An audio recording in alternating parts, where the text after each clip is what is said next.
Good morning बच्चों। आज हम बात करते हैं एक सेकेंड। आज हम बात करते हैं पैरेललोग्राम लॉ का। कौन सा लॉ का? पैरेललोग्राम हमने बात कर लिया है। हमने पहले ही बात कर लिया है किस लॉ का? हमने पहले ही बात कर लिया है ट्रायंगल लॉ का। तो आज हम बात करते हैं पैरेललोग्राम लॉ। क्या है पैरेललोग्राम लॉ? वेक्टर पढ़ रहे थे। सेकंड लॉ कौन सा है इसी में? ये भी एडिशन का ही लॉ है और जस्ट उसी का एक्सटेंशन है पैरेललोग्राम लॉ। ठीक है, इसमें क्या करते हैं, जैसे मान लो ये दो वेक्टर है, ध्यान से समझना, ये दो वेक्टर है, ए वेक्टर और बी वेक्टर। वहां क्या किए थे बेटा? ट्रायंगल रूल में क्या किए थे? ये दोनों वेक्टर को उठा के एक के हेड पे दूसरे का टेल रख दिए थे, मतलब सेम ऑर्डर में रख दिए थे। यहां वैसा नहीं करते। इस रूल के अनुसार आप दोनों वेक्टर को टेल टुगेदर रखिए ताकि ये एक क्वाड्रिलेटरल के दो साइड दिखे अपोजिट ऑर्डर में। देखो, ये इधर जा रहा है, ये इधर जा रहा है, तो ये दोनों का ऑर्डर क्या है? अपोजिट है। और एक क्वाड्रिलेटरल बना लो। क्वाड्रिलेटरल समझते हो? आमने सामने वाला भुजा। ठीक है, क्वाड्रिलेटरल बना लो। इसको पैरेलल शिफ्ट कर दो, इसको पैरेलल, तो बन गया क्वाड्रिलेटरल। अब इनके जो कॉमन जो पॉइंट होगा, उससे जो वेक्टर पास कर रहा होगा वही वेक्टर रिजल्टेंट वेक्टर है। कौन सा वेक्टर है? वही वेक्टर रिजल्टेंट वेक्टर है। तो पैरेललोग्राम रूल में क्या करना है? दो वेक्टर जो हैं उनको शिफ्ट करना है। ऐसे शिफ्ट करना है कि दोनों का टेल एक साथ आ जाए। वहां क्या था? एक के हेड पे दूसरे का क्या आ जाए? टेल, ताकि वो सेम ऑर्डर में हो जाए। यहां पर नहीं, यहां पर दोनों को एक पॉइंट पर रखना है, दोनों वेक्टर को, ताकि ये एक पॉइंट से रेडिएट होते हुए मालूम पड़े। तो इनके कॉमन पॉइंट से जो वेक्टर पास करेगा वही वेक्टर क्या होगा? Resultant vector. ये ए वेक्टर है, ये कौन सा वेक्टर है बेटा? B vector. तो क्या इसको भी आप बी वेक्टर कह रहे हो? किसी को तो शिफ्ट किया है। तो तुम देखो ना, ये एक्चुअली में तो ट्रायंगल रूल ही है। कैसे? ए वेक्टर, बी वेक्टर और ये रिजल्टेंट वेक्टर। नहीं आ रहा है समझ में? इसको भूल जाओ। ए वेक्टर, बी वेक्टर और ये दोनों सेम ऑर्डर में, तो ये रिजल्टेंट वेक्टर। अब हम बस उल्टा बोल रहे हैं कि अब यहां पर दो वेक्टर को रखिए। आप ऐसे रखिए कि दो वेक्टर का टेल टुगेदर आ जाए और एक क्वाड्रिलेटरल क्रिएट कर लीजिए, पैरेललोग्राम क्रिएट कर लीजिए, और इनके कॉमन पॉइंट से जो वेक्टर पास करेगा वही रिजल्टेंट है। तो यहां पर रिजल्टेंट इक्वल टू क्या हुआ? वही हुआ ए वेक्टर प्लस बी वेक्टर। आ गया समझ में? तो ये ट्रायंगल रूल का ही एक्सटेंशन है और कुछ नहीं है। नया नाम है पैरेललोग्राम। क्यों भाई? पैरेललोग्राम की तरह दिखता है, तो ये पैरेललोग्राम रूल है। सिंपल सा बात। वहां पर हेड टेल मैनर में रखे थे, यहां पर टेल टुगेदर मैनर पर रख दिए, और कोई बात नहीं है। इसके बाद हम बात करते हैं, यदि अच्छा ये वेक्टर है तो इसमें दो चीज होगा। एक क्या होगा? मैग्नीट्यूड पड़ा होगा और एक डायरेक्शन पड़ा होगा। पड़ा होगा क्या? मैग्नीट्यूड और डायरेक्शन। ध्यान से सुनो। मान लेते हैं कि एक्स एक्सिस से कितना एंगल बना रहा है? अल्फा। तो क्या यहां 90 बना रहा है? नहीं, यहां से कुछ एंगल बना रहा होगा, बीटा बना रहा है। तो डायरेक्शन को बताने का पिछले क्लास में हम सीखे थे यूनिट वेक्टर। यहां पर हम एंगल से भी बता सकते हैं डायरेक्शन। तो डायरेक्शन बताने के बहुत सारे तरीके होते हैं। एक तरीका क्या होता है बेटा? एक तरीका यूनिट वेक्टर हो गया। दूसरा तरीका क्या हो गया? आप एंगल बता दीजिए। क्या बता दीजिए? एंगल। मैग्नीट्यूड बताइए और थीटा बता दीजिए, इतने से इतना डिग्री का इंक्लिनेशन है, तो आपका काम हो जाएगा। जैसे यहां देखिए ना, आप सीख जाइएगा। यदि हम दो वेक्टर का मैग्नीट्यूड निकालने का कोशिश करें तो निकालने के लिए कुछ नहीं किया जाता। यहां से परपेंडिकुलर वगैरह डाला जाता है, उसके बाद ये साइड पाइथागोरस लेके लगा दिया जाता है। ठीक है, तो हम डायरेक्ट उस सब में हम इंटरेस्टेड नहीं है। हम डायरेक्ट इसके मैग्नीट्यूड में इंटरेस्टेड है। याद है? या तो मॉडुलस डालिए, नहीं तो सीधे लिखिए। आर वेक्टर बराबर क्या लिखिएगा? A square plus b square plus 2ab cos theta. और यही जो cos थीटा है ना बेटा, यही वेक्टर अलजेब्रा को नॉर्मल अलजेब्रा से अलग कर देता है।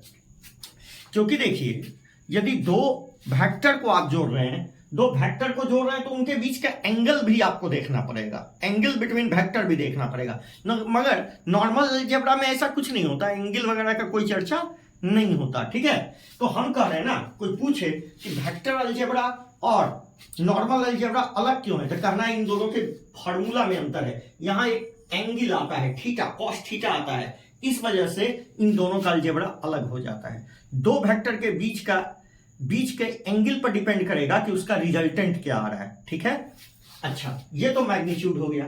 और दूसरा हम इसका क्या बता सकते हैं, डायरेक्शन। तो डायरेक्शन बताने के दो तरीके हैं, या तो फर्स्ट वेक्टर से बता दीजिए या सेकंड वेक्टर से बता दीजिए। बताइए फर्स्ट वेक्टर से कौन सा एंगल बन रहा है, अल्फा, तो हम बताएंगे tan अल्फा।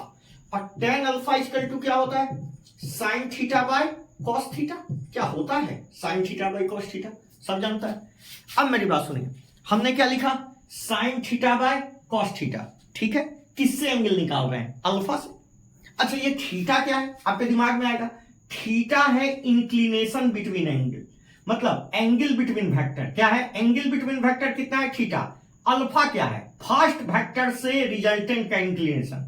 बीटा क्या है, सेकंड वेक्टर से रिजल्टेंट का डिक्लिनेशन। आ गया समझ में, आइए इधर। अब मेरी बात ध्यान से समझो, tan अल्फा, तो tan alpha equal to sine theta by cos theta. अब अल्फा निकाल रहे हैं तो दूसरे को तवज्जो दो, दूसरा मतलब जैसे यहां पर क्या लिखा है, अल्फा है ना, तो अल्फा किससे एंगल है, ए से, तो आप यहां बी लिखो, क्या लिखो, बी, और नीचे भी लिखो बी, अब प्लस क्या कर दो, ए, मतलब tan अल्फा बराबर B sine theta by A plus B cos theta. उसी तरह यदि हम tan बीटा बताते तो क्या बताते, बोलो, फिर लिखते sine theta by cos theta. बताओ sine theta by cos theta, बीटा बता रहे हैं ना, तो हम बीटा बता रहे हैं, ये बीटा बता रहे हैं, तो ये वाला वेक्टर देखेंगे, क्या लिख देंगे ऊपर, ए बाय, नीचे भी ए, और यहां क्या जोड़ देंगे, बी। समझ में आ गया, ए कॉस थीटा, मतलब सेकंड वाले को देखना है। यदि हम बीटा देख रहे हैं तो ये वाला वेक्टर, ये वाला का मैग्नीट्यूड लिखाएगा। यदि हम अल्फा देख रहे हैं तो इसका मैग्नीट्यूड लिखाएगा। इस तरीका से आप याद रख सकते हैं। आया समझ में, तो ये रिजल्टेंट हो गया, ये दोनों का इंक्लिनेशन हो गया। तो देखिए रिजल्टेंट बता दिया, मैग्नीट्यूड हो गया रिजल्टेंट, और एंगल बता के हमने डायरेक्शन भी बता दिया। तो क्या इस वेक्टर का पूरा डिस्क्रिप्शन हो गया। तो वेक्टर में तो दो ही चीज बताने हो, एक मैग्नीट्यूड और दूसरा डायरेक्शन। आ गया समझ में। अब मेरी बात ध्यान से सुने, आप ध्यान से सुने। यदि हम आपसे एक बात बोलें कि इफ, कहते हैं, हम आपसे कह रहे हैं कि इफ, ध्यान से, if resultant is perpendicular to A vector, resultant vector is perpendicular to, resultant is perpendicular to A vector. अच्छा एक बात समझ लीजिए, यहीं पर हम लिख देते हैं, ये जो रिजल्टेंट वेक्टर है ये हमेशा इन दोनों वेक्टर के प्लेन में होगा। मतलब समझो, दो वेक्टर जिस प्लेन में होंगे ना, रिजल्टेंट भी हमेशा उसी प्लेन में होता है। मतलब यहां हम नोट करके लिख देते हैं कि resultant is always in plane of A and B vector, A vector and resultant vector is always in the plane of A vector and B vector. Resultant vector हमेशा ए वेक्टर और B vector के plane में ही होता है, plane से बाहर नहीं जा सकता। समझ में आ गया, ए वेक्टर और बी वेक्टर के प्लेन में ही होगा, प्लेन से बाहर नहीं। अब हम कहते हैं यदि R vector is perpendicular to A vector, मतलब रिजल्टेंट किसी एक वेक्टर पर परपेंडिकुलर हो, तो ध्यान से सुनो, ये ए वेक्टर है और रिजल्टेंट कह रहा है कि इस पर परपेंडिकुलर है, ये रहा रिजल्टेंट, ठीक है, रिजल्टेंट वेक्टर। तो बताओ बी वेक्टर किधर होगा, क्या इधर हम ले लें बी वेक्टर, इधर बी वेक्टर ले लें ना। यदि बी वेक्टर लेंगे तो पैरेललोग्राम ऐसा बन जाएगा और रिजल्टेंट ऐसा आएगा, तो ये तो बी नहीं हो सकता। तो बी किधर होगा, कहीं बी इधर होगा, इधर बी होगा इस साइड में, तब ये रिजल्टेंट आया है, नहीं आ रहा है, ये रिजल्टेंट आएगा, तब आप इसको उठा के यहां शिफ्ट करोगे, इसको उठा के यहां शिफ्ट करोगे, इसको उठा के पैरेललोग्राम बनाओगे ना, इस तरह का पैरेललोग्राम बनेगा, तब जाके आपका रिजल्टेंट ये आएगा। अरे आ रहा है समझ में, इसको उठा के यहां शिफ्ट करो, रिजल्टेंट ऐसे आएगा। आया समझ में। तो रिजल्टेंट तभी ऐसा आ सकता है जब दूसरा वाला वेक्टर इधर कहीं हो, बी वेक्टर इधर कहीं हो, ये ए वेक्टर है, इसका मतलब रिजल्टेंट वेक्टर ये है। अब मेरी बात सुनो, यदि हम यहां पर एंगल निकालें तो रिजल्टेंट, बताओ इस वेक्टर से एंगल कितना हो गया, 90। तो बताओ हमने क्या लिखा था, tan अल्फा इक्वल टू, क्या लिखते थे, b sin theta by a plus B cos theta. जरा यहां पुट कर तो 90, tan 90 का वैल्यू इंफिनिटी, इंफिनिटी का मतलब 1 बाय 0 लिख सकते हैं, 1 by 0 equal to b sin theta upon a plus B cos theta.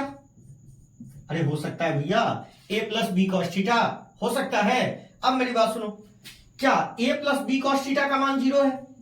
तो a plus B cos theta equal to 0, इसका मतलब cos theta equal to minus a by B. ध्यान से देखो, यदि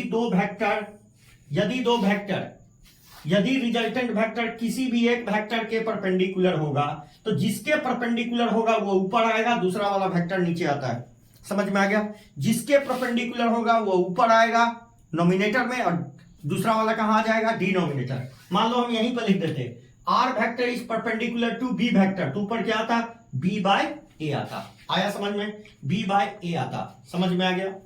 अब हम बात करते हैं, अब हम कुछ और पॉइंट की बात करते हैं। ध्यान से सुनो, ये एक पॉइंट हो गया, ये पहला पॉइंट हुआ, याद रखना, ठीक है? ये कमा पॉइंट हुआ first, if R vector is perpendicular to A vector. Important points है, ठीक है? दूसरा पॉइंट देखो, सेकंड पॉइंट देखो, यदि मान लो ए वेक्टर एंड बी वेक्टर ये दोनों एक दूसरे के पैरेलल हों, इसका मतलब पैरेलल का मतलब थीटा का वैल्यू क्या बन गया? 0। अब तुम ही सोचो, रिजल्टेंट का क्या फॉर्मूला है? A square plus b square plus 2ab cos theta 0 put किए, मतलब ये 1 हो गया, ये 1 हो गया, तो a square plus b square plus 2ab, इसका मतलब ए प्लस बी का whole square. A plus b का होल स्क्वायर का मतलब a square plus b square, a plus b का होल स्क्वायर इंटू 1/2। रूट हटाएंगे ना, नहीं समझ में आ रहा है? ध्यान से देखो, cos theta equal to resultant equal to under root क्या हो गया? A square plus b square plus 2ab। क्यों लिखा है ऐसा? कॉस 0 डिग्री मतलब 1। अब इसको हम लिख सकते हैं a प्लस बी का होल स्क्वायर इंटू 1/2। इसको होल स्क्वायर लिख सकते हैं और रूट को हटाएंगे तो 1/2, 2 कट गया, कितना आ गया? r equal to a plus B. तो याद रखना, यदि दो वेक्टर एक दूसरे के क्या हो? पैरेलल हो, तो उनके मैग्नीट्यूड को धर के जोड़ देना। समझ में आया? रिजल्टेंट भी उसी डायरेक्शन में होगा, ठीक है? तो हमने कहा a प्लस बी, यदि दो वेक्टर एक दूसरे के पैरेलल हो तो उनके मैग्नीट्यूड का सम ही क्या आता है? रिजल्टेंट। और ये मैक्सिमम आता है। क्या आता है? मैक्सिमम। अच्छा, ऐसा दूसरा भी हो सकता है कि a एक दूसरे के एंटी पैरेलल हो, एक दूसरे के क्या हो? एंटी पैरेलल हो, एक दूसरे के एंटी पैरेलल हो, तो थीटा का वैल्यू कितना लोगे? 180। नहीं लेंगे? बताओ, 180 लिए तो क्या आ जाएगा? A square plus b square minus 2ab cos theta आएगा। तो हम a माइनस बी का होल स्क्वायर लिख सकते हैं इंटू 1/2, 2 कट जाएगा, क्या आया? बताओ। रिजल्टेंट को हम ऐसे लिख देते हैं a डिफरेंस b। क्या लिख देते हैं? a, ये डिफरेंस है बेटा, ये क्या है? डिफरेंस। मतलब जो बड़ा हो, मान लो b बड़ा होता तो b माइनस a आता, b माइनस a का होल स्क्वायर आता।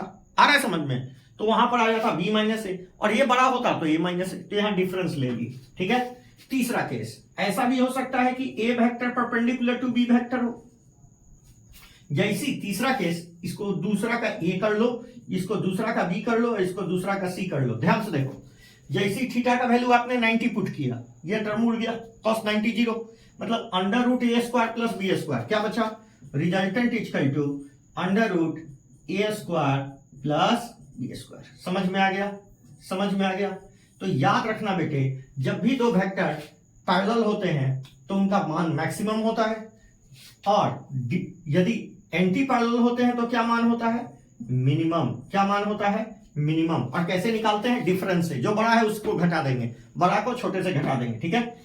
ए परपेंडिकुलर टू बी हो तो अंडर रूट ए स्क्वायर प्लस बी स्क्वायर से निकालते हैं। अब यहां देखो, ध्यान से देखो, समझ जाओगे।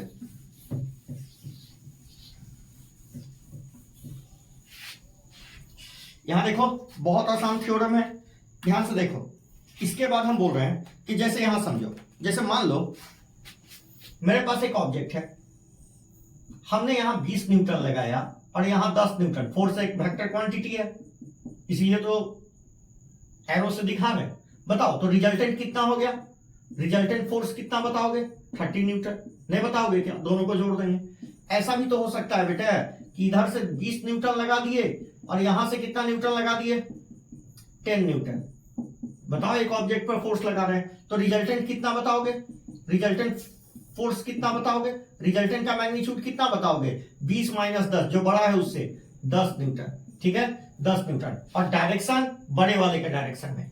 मान लेते हैं दो फोर्स है, एक 3 है और एक, मान लो ये 10 है और ये कितना है 20, दोनों एक दूसरे पर परपेंडिकुलर है, तो रिजल्टेंट कितना बताओगे, बता दो। अंडर रूट बोलो, 10 का स्क्वायर प्लस 20 का स्क्वायर। समझ में आ गया। तो इस तरीका से आप फोर्स निकाल सकते हो जब पैरेलल हो, परपेंडिकुलर हो, और पैरेलल हो, एंटी पैरेलल हो, और क्या हो बेटे, परपेंडिकुलर हो। तीसरा बात, यदि तुम देख रहे हो कि आर का मान, रिजल्टेंट का मान किस पर डिपेंड कर रहा है, इनके एंगल पर, यह मान मैक्सिमम है, यह मान मिनिमम है, और ये इनके बीच का आएगा। तो यदि हम बोले रेंज ऑफ आर, रिजल्टेंट का जो रेंज होता है वो कहां से कहां तक वेरी करेगा, तो मैक्सिमम से लेके मिनिमम तक। या तो मैक्सिमम क्या हो सकता है जब दोनों पैरेलल हो, मिनिमम क्या हो सकता है ए माइनस बी, ए डिफरेंस बी, ज्यादा अच्छा रखो, ए डिफरेंस बी। मैक्सिमम कब होगा, मैक्सिमम कब होगा, मैक्सिमम तब होगा जब एंगल क्या होगा, 0। तो मैक्सिमम या मैक्सिमम से छोटा या मिनिमम से बड़ा या मिनिमम, नहीं आ रहा समझ में। तो रेंज ऑफ आर कितना होगा, ए माइनस बी से लेके, मतलब ए डिफरेंस बी से लेके ए डिफरेंस ए प्लस बी तक। यही किसका मान कहलाता है बेटा, रेंज का मान कहलाता है। किसका मान कहलाता है, रेंज का। तो रेंज मैक्सिमम और मिनिमम के बीच वेरी करेगा। जब थीटा 0 होगा तो मैक्सिमम आ जाएगा, जब थीटा 180 होगा तो मिनिमम आ जाएगा। आ रहा है समझ में। और बाकी मान इनके बीच में वेरी करता रहेगा। आ गया समझ में। जैसे क्वेश्चन देखो, क्वेश्चन से ही सारा चीज क्लियर होता है बेटा। हम क्या पढ़ा सकते हैं, कोई भी टीचर वही पढ़ा सकता है जो क्वेश्चन, यदि आपसे क्वेश्चन नहीं बनता है तो टीचर बेकार है, याद रखिए, ठीक है। कहता है which of the following pair of vector will not produce resultant of 2 Newton. Question है कि विच ऑफ द फॉलोइंग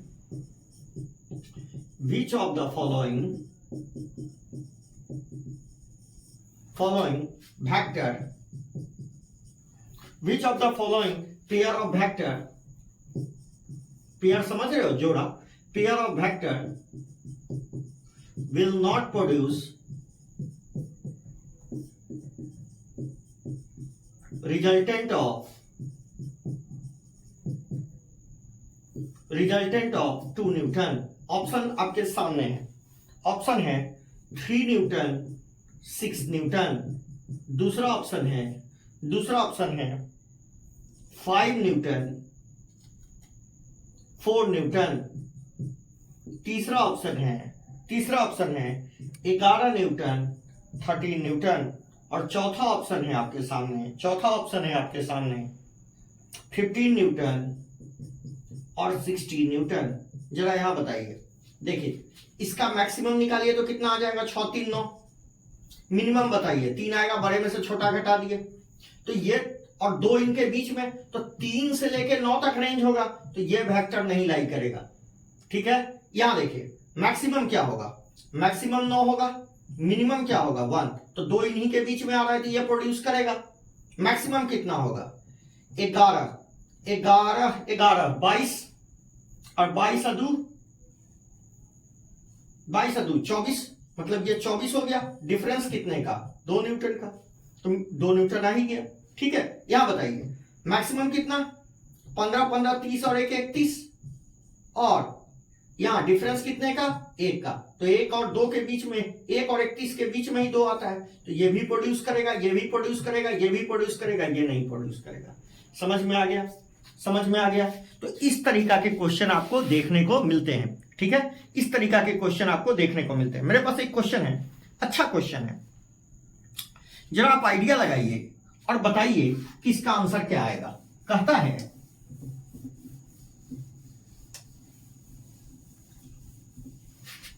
जरा क्वेश्चन पढ़ते हैं। क्वेश्चन कहता है कि maximum and minimum magnitude of 2 vector is, if maximum and minimum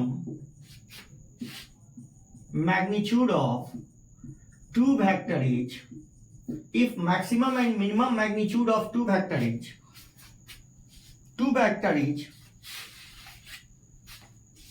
10 and 6 respectively, 10 and 6 respectively,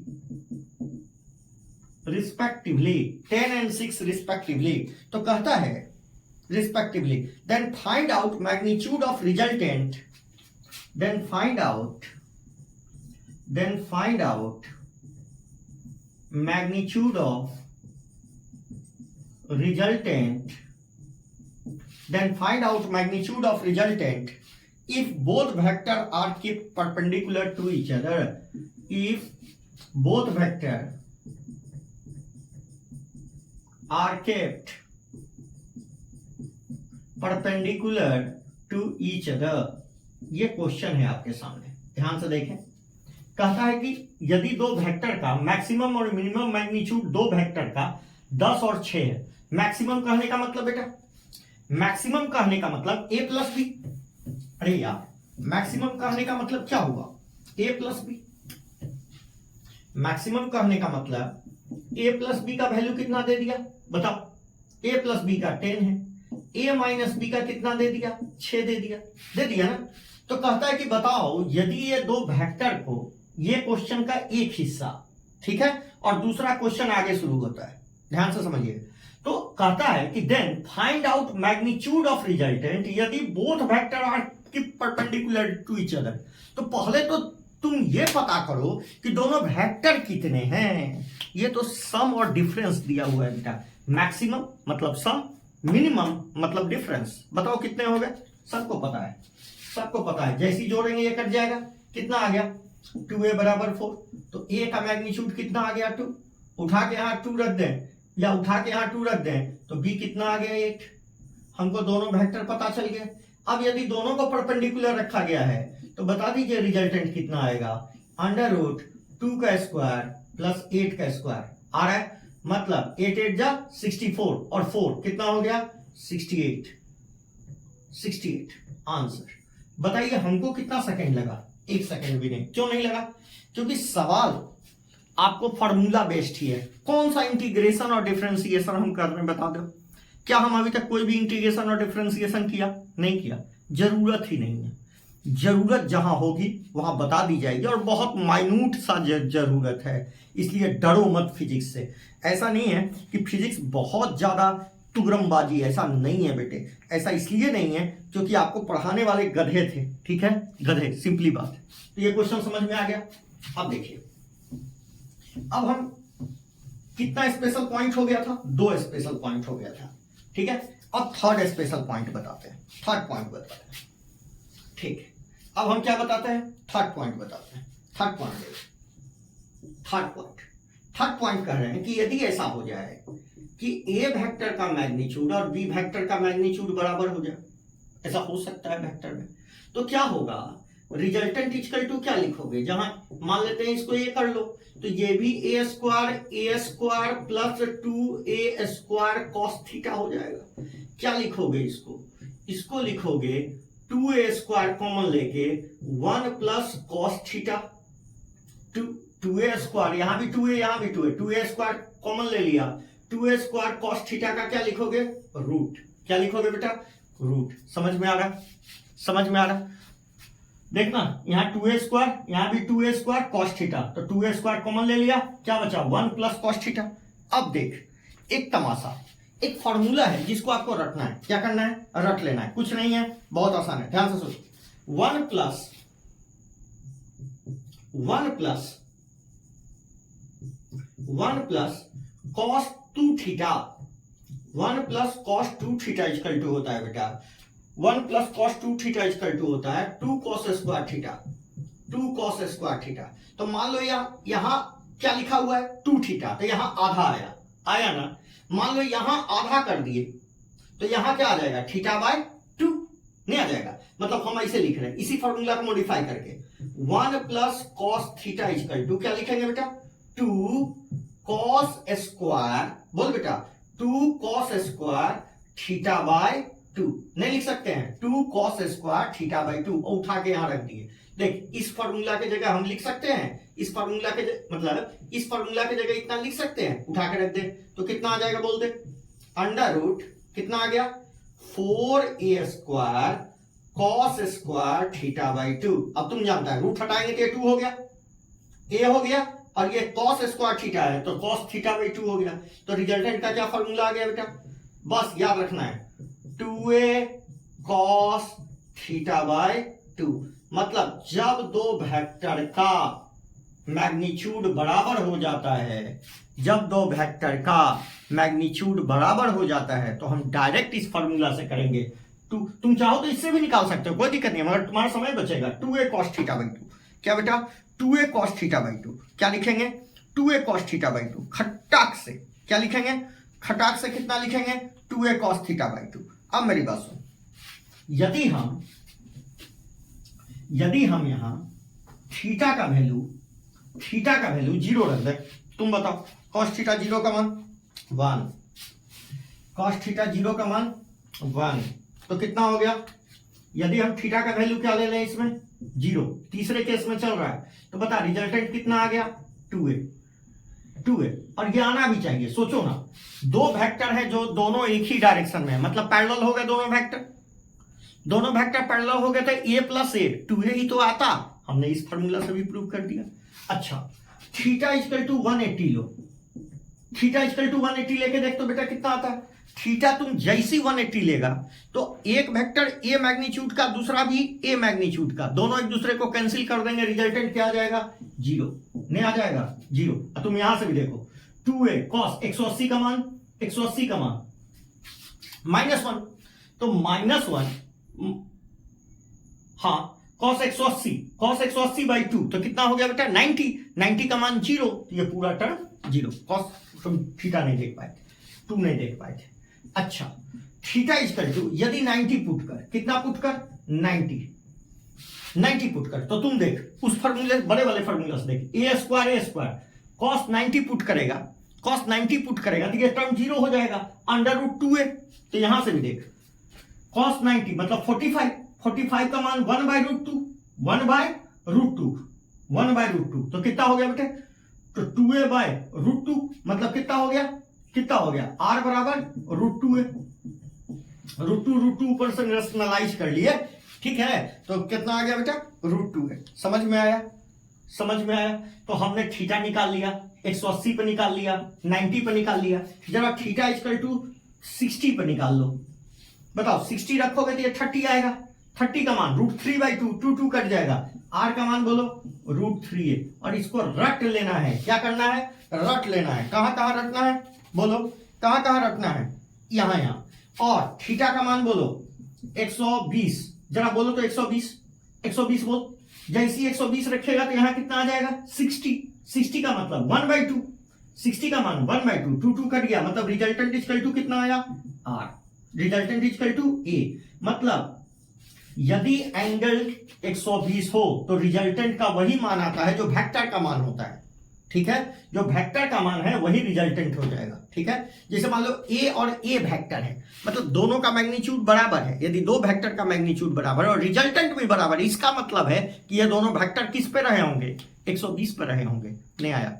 यदि हम बोल दें कि दो वेक्टर को जोड़ा गया और उनका रिजल्टेंट उस वेक्टर के मैग्नीट्यूड के ही बराबर है, इसका मतलब उनके बीच का एंगल कितना है 120, या दो वेक्टर 120 पे हैं, तो बताओ उनका रिजल्टेंट क्या आएगा, उसी वेक्टर के बराबर आएगा।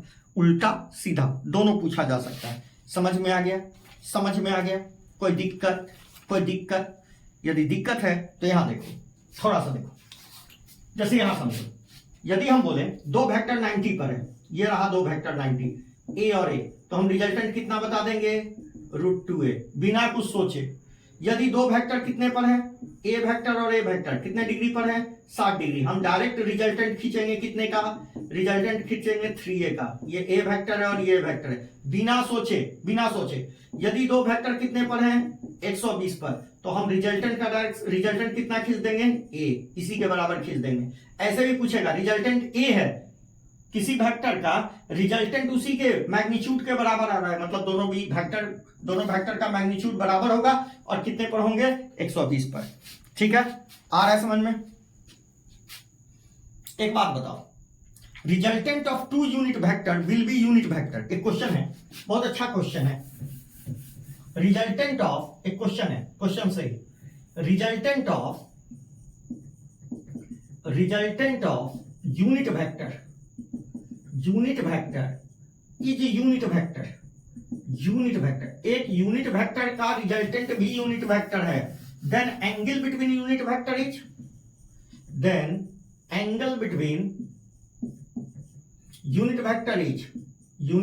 इज बता दो, एक यूनिट वेक्टर है और ये एक यूनिट वेक्टर, मान लेते हैं इसका मैग्नीट्यूड 1 है, यूनिट वेक्टर का मैग्नीट्यूड 1 है, तो बोलता है कि इसका जो मैग्नीट्यूड आया, जो रिजल्टेंट आया वो भी 1 है। ये तभी पॉसिबल है जब ये एंगल क्या हो 120। ये तभी पॉसिबल है जब ये एंगल क्या हो बेटे 120, नहीं तो ये पॉसिबल नहीं है। समझ में आ गया? समझ में आ गया? कोई दिक्कत? अच्छा, अब मेरी बात ध्यान से सुनो, यहां तक समझ में आ गया? अब हम बात कर रहे हैं, यहां देखो, अब हम बात कर रहे हैं यदि दो वेक्टर का मैग्नीट्यूड बराबर है, इसका मतलब जो रिजल्टेंट पास होगा वो उनके बीच से पास होगा, एंगल बाइसेक्टर से पास होगा। जैसे मान लो ये दो वेक्टर है ए और बी, तो ये एंगल है थीटा, और तो हम बोलेंगे कि ये जो रिजल्टेंट होगा, रिजल्टेंट का जो अल्फा और बीटा होगा, ये अल्फा और बीटा बराबर होगा। क्या होगा? अल्फा और बीटा। क्यों भाई? क्योंकि ये वेक्टर का मैग्नीट्यूड बराबर है, ए और बी का मैग्नीट्यूड क्या है? बराबर है। हम बोल रहे हैं कि ये वेक्टर का मैग्नीट्यूड बराबर बी वेक्टर का मैग्नीट्यूड, इसीलिए अल्फा और बीटा क्या आएंगे? अल्फा और बीटा भी बराबर आएंगे, और ये कितना आएगा? θ/2। कितना आता है? θ/2। मतलब रिजल्टेंट उनके बीच से पास करता है। किसके बीच से पास करता है? इनके बीच से पास कर जाता है। समझ में आ गया? रिजल्टेंट इनके बीच से पास कर जाएगा। अच्छा, तो कहोगे कि सर ऐसा नहीं हुआ तो? जैसे ए का मैग्नीट्यूड यदि बड़ा होता किससे? बी के मैग्नीट्यूड से, तो हम बोलते यदि ए बड़ा होता तो रिजल्टेंट को अपनी ओर घसीट के ले जाता। यदि रिजल्टेंट को अपनी ओर घसीट के ले जाता तो उल्टा वाला एंगल बड़ा हो जाता और यह एंगल छोटा हो जाता। नहीं आ रहा है समझ में? यदि हम बोलते ए बड़ा होता बी से, ए बड़ा होता बी से, मान लो ये ए है और ये क्या है? बी है। ये देखो ध्यान से, ये ए और बी यदि बराबर है, यहां हम क्या मान रहे हैं? ए बड़ा है बी से, तो यदि ए बड़ा होता तो रिजल्टेंट को अपनी ओर घसीट के ले जाता। घसीट के ले जाता मतलब अल्फा छोटा हो जाता और बीटा बड़ा। तो यदि हम बोल रहे हैं यदि जो वेक्टर बड़ा होगा उसका एंगल छोटा हो जाएगा। आया समझ में? मान लो उल्टा बोल रहे हैं, बी वेक्टर बड़ा होता किससे? ए वेक्टर से। बताओ, बी वेक्टर बड़ा हो जाता ए वेक्टर से, तब क्या होता? अल्फा बड़ा हो जाता किससे बेटा? बीटा से। समझ में आ गया? ये बात क्लियर है? बी घसीट के लेके चला जाता, ठीक है। जो बड़ा होता है ना बेटा, एंगल उसकी ओर झुक के जाएगा, ठीक है, उसकी ओर झुक के जाएगा, और जैसे ही झुक के जाएगा वो एंगल छोटा हो जाएगा। जैसे बी बड़ा है तो रिजल्ट को अपनी ओर घसीटेगा। अब मान लो दोनों बराबर है तो कोई नहीं घसीटेगा, रिजल्टेंट बीच से पास करेगा, इसलिए एंगल क्या आएगा? θ/2। समझ में आ गया? समझ में आ गया? अच्छा, हम आपको एक क्वेश्चन देते हैं, बढ़िया से बनाइएगा। कहता है कि दो वेक्टर है मेरे पास, ध्यान से यहां क्वेश्चन दे रहे हैं।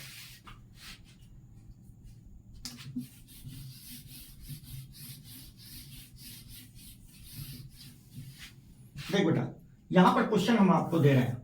क्वेश्चन है मेरे पास कि ये एक वेक्टर है 8 न्यूटन का, और ये एक वेक्टर है ये भी 8 न्यूटन का। ये एंगल दे दिया 60 डिग्री। कहता है find resultant vector, find magnitude of resultant, find magnitude of resultant vector, magnitude of resultant vector, resultant vector. बताइए कितना आंसर आएगा? बच्चा आओ देखता है ना ताओ, और इस क्वेश्चन को सॉल्व कर देता है। जानते हैं क्या कितना आंसर बताएगा? देखेगा दोनों 8 है, तो सर बताए थे रिजल्टेंट इक्वल टू कितना आता है? जब भी एंगल 60 होता है तो कितना आता है? √3a। ए का वैल्यू 8 उठा के रख देगा, मतलब √38 बता देगा, मतलब 8√3 बता देगा, जो कि क्या है बेटा? गलत। अरे बेटा हमने बताया तो था, क्या ये एंगल बिटवीन वेक्टर है? एक वेक्टर के टेल पर दूसरे वेक्टर का हेड है, ये नहीं है angle vector, angle between vector. ये एक के हेड पर दूसरे का टेल है, तो क्या करो, या तो इसको पीछे खिसकाओ नहीं तो आगे खिसकाओ। इसको आगे खिसकाओगे तो दोनों का टेल टुगेदर आ जाएगा, इसको पीछे खिसकाओगे तो दोनों का हेड टुगेदर आ जाएगा। बताओ ये एंगल 60 है तो ये वाला एंगल कितना होगा, यदि हम इसको आगे खिसका दिए तो ये एंगल कितना होगा 120। इसका मतलब इसके बीच का एंगल बिटवीन वेक्टर कितना है 120। जैसी 120 आया रिजल्टेंट मेरे ख्याल से आ चुका होगा 8 न्यूटन। आ चुका तो ये करेक्ट आंसर है, क्योंकि आपने यहां पर थीटा को कितना मान लिया 60, जो कि एंगल बिटवीन वेक्टर नहीं है। आपको यही सब बेसिक चीजें आनी चाहिए, कोई बड़ा चीज आने से बढ़िया है बेटा छोटा छोटा चीज पे कमांड करना है, ठीक है। आंसर पहला ही रहेगा 8√3, समझ में आया, पहला ही ऑप्शन देगा 8√3। आप मार के भी आ जाओगे, उस समय अपने आप पर अफसोस करोगे, क्यों, क्योंकि आपको सब चीज आते हुए आपने गलती कर दिया, ठीक है। उस समय अफसोस करने से बचने के लिए ये तरीका है। जैसे यहां देखो, यदि हम एक दो क्वेश्चन और लेते हैं, अच्छा क्वेश्चन है, आपको 2-2 सेकंड में समझाते हैं क्या कर रहे हैं हम, ठीक है। वेक्टर बहुत आसान है, पूरा फिजिक्स ही आसान है बेटे, पूरा फिजिक्स ही आसान है। देखो यदि हम कहें कि ये एक 10 न्यूटन का फोर्स है, ये एक 10 न्यूटन का फोर्स है, और इधर भी एक 10 न्यूटन का फोर्स है, 10 न्यूटन का, ठीक है। कहता है find resultant of 3 vector, find magnitude of resultant vector, magnitude of resultant vector, resultant vector, सबका मैग्नीट्यूड बराबर है, ये सबको पता है, ठीक है। सबका वेक्टर, सबका मैग्नीट्यूड बराबर है। अब मेरी बात देख, ये दोनों वेक्टर 90 डिग्री पर है, 90 डिग्री पर, और ये एंगल 45 है, ऐसा कुछ कह रहा है, ठीक है। ये वेक्टर 90 डिग्री पर है और ये कितने पर है बेटा 45 पर, ठीक है, 45 पर। अब बताओ रिजल्टेंट कितना आएगा। देख पहले ही दोनों को निपटा दे, ये 45 पर है, ये 45 पे है, ठीक है, ये वेक्टर 45 पे है। तो अब बताओ ये दोनों को पहले निपटा दे, कितना आ जाएगा 10√2 नहीं आ जाएगा, 90 पर कितना आता है 10√2, तो 10√2 आया, और कहां से पास करेगा इनके बीच से, इनके बीच का एंगल कितना हुआ 45, मतलब पहले से ही यहां कितना है 10, और एक वेक्टर आपने जोड़ के इन दोनों को निकाल लिया, कितना निकाल लिया 10√2।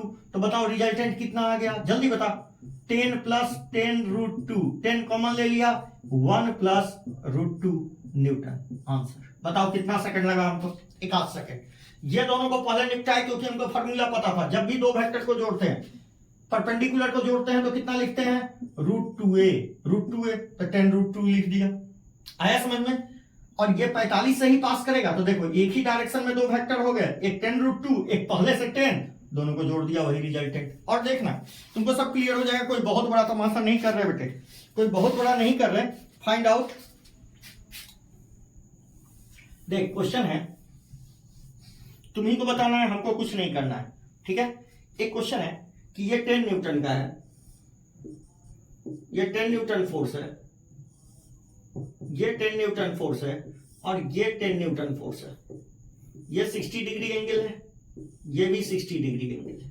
बताओ कितना रिजल्टेंट आएगा। तुम देखो आंसर हमको पता है 20 न्यूटन आएगा, कितना आएगा 20, क्यों, ये दोनों को पहले निपटाओगे, तो देखो इन दोनों के बीच का एंगल कितना है 120, तो रिजल्टेंट कितना आएगा 10 ही आएगा, और कहां से पास करेगा इनके बीच से, इनके बीच से पास करा मतलब 60 से पास किया, पहले से ही इधर कितना फोर्स है, इधर कितना फोर्स पड़ा हुआ है 10 न्यूटन का, तुम भी कितना निकाल लिया 10 न्यूटन, तो टोटल रिजल्टेंट कितना आ गया 10 10 20 न्यूटन। बताओ कितना सेकंड लग रहा है। तो सवाल को सॉल्व करने में यदि आपको टाइम लग रहा है, इसका मतलब है आपने कहीं ना कहीं गड़बड़ किया है, ठीक है, कहीं ना कहीं गड़बड़ किया है और कुछ नहीं, ठीक है। बहुत आसान है, बहुत आसानी से सिखा रहे। और क्वेश्चन देखो, जैसे मेरे पास एक क्वेश्चन है, मेरे पास एक क्वेश्चन है, और क्वेश्चन है, देखो हमने लिख के रखा है सारे क्वेश्चन, हमने बहुत सारे क्वेश्चन लिख के रखे हैं। जैसे यहां देखो,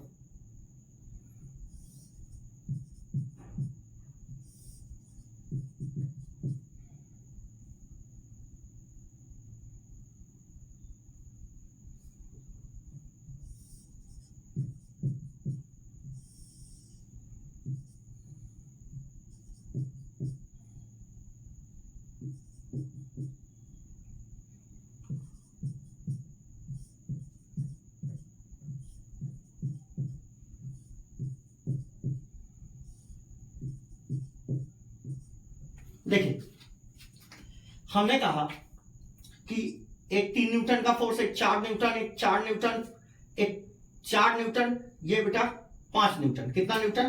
5 न्यूटन। ये 5 न्यूटन कहता है, ये 3 न्यूटन, ये 4 न्यूटन, ये 5 न्यूटन, फिर 4 न्यूटन और ये 3 न्यूटन का फोर्स है। बताइए इसका नेट रिजल्टेंट कितना होगा। तो पहले ही दोनों को निपटाएं, बताइए तो कितना आएगा। दोनों टोटल एंगल कितना हो गया इन सभी के बीच में, इन दोनों के बीच में, इन दोनों के बीच में बताइए 30 30 30 30 120। मतलब रिजल्टेंट तो कुछ यहीं से पास करेगा, 60 से पास करेगा। देखिए ये 60 से पास कर रहा है और 60 पर पहले से ही कितना न्यूटन पड़ा हुआ है, 5 न्यूटन। अरे आया कि नहीं आया समझ में। एक और फोर्स पास कर गया, कितना न्यूटन? 3 न्यूटन। समझ में आया। एक और फोर्स कितना पास कर गया? 3 न्यूटन। समझ में आ रहा है। एक और फोर्स पास कर गया 3 न्यूटन। देखिए पहले से ही 60 न्यूटन पर इतना है। अब देखिए ये 4 न्यूटन, ये भी 4 न्यूटन। कितने डिग्री का एंगल? 60 डिग्री का बीच का एंगल 60 डिग्री। 60 डिग्री होता है तो कितना होता है? √3a। मतलब कितना हो गया बोलिए? √43 मतलब 4√3। ये सब किस दिशा में लग रहे हैं? अच्छा बताइए इसका आधा कितना हुआ? 30। मतलब ये भी इसी दिशा में लगेगा। मतलब इस दिशा में कितना फोर्स लगा? 3 न्यूटन 4√2 न्यूटन। तो नेट रिजल्टेंट कितना हो गया? 5 + 3 + 4√3। आंसर आया कि नहीं है समझ में। 5 + 3, तो 5 + 3 को आप 8 लिख लीजिए। 5 + 3 को क्या लिख लीजिए? 8। तो 8 + 4√3 न्यूटन जो आया वही फोर्स है। आया कि नहीं आया समझ में? आया कि नहीं आया समझ में? तो इस तरीका से वेक्टर को पढ़ा जाता है। अगले क्लास में और बातें करेंगे। Thank you.